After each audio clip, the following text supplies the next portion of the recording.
Суыр сыңқар, су қайда?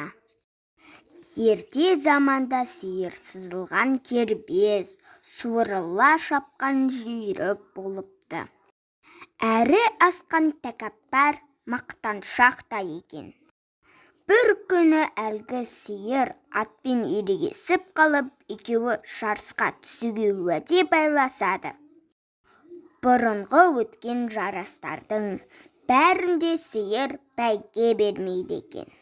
Осы жолы аттан да озып, 4 аяқты жануарлардың арасындағы ең жүйрігі деген атаққа бір жола ие болуды мақсат етеді. Көмбеге төреші болып арыстан келеді.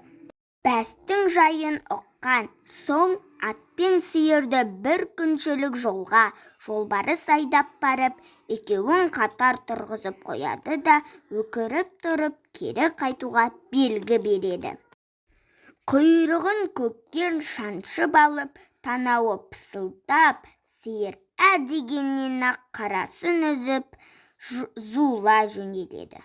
Сиырдың артынан жейлей жүйткіп, үдей шауып ат келе жатады.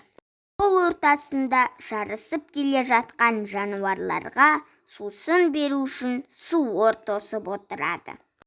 Бір кезде оза шауып елірген сиыр суырға жетіп келеді де, суыр сасық, су қайда дейді.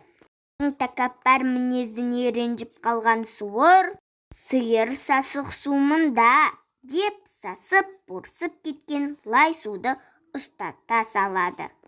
Шаңырқап шөлдеп келген сиыр судың қандай екеніне қарамастан сіміріп жібереді де, одан әрі шапқылай жөнеледі. Әрі береден соң суырдың қасына шаршап, шөлдеп ат келеді.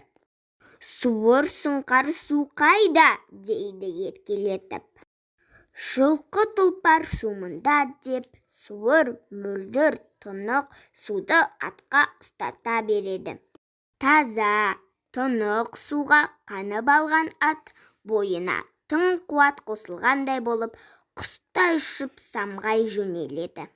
Сасық лай су кеудесін алып қалған сиыр онша ұзап кете алмайды да, 2-3 қырды асқан соң оны ат қуып жетіп, жанынан желдей жеткіп өте шығады. Содан көмбеге бірінші болып жетеді.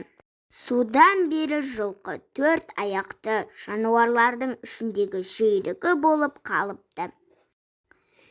Кеудесін лай, сасық су алып қалған сиыр содан бері шабандап жүгіре алмайтын күйде қалып қалады.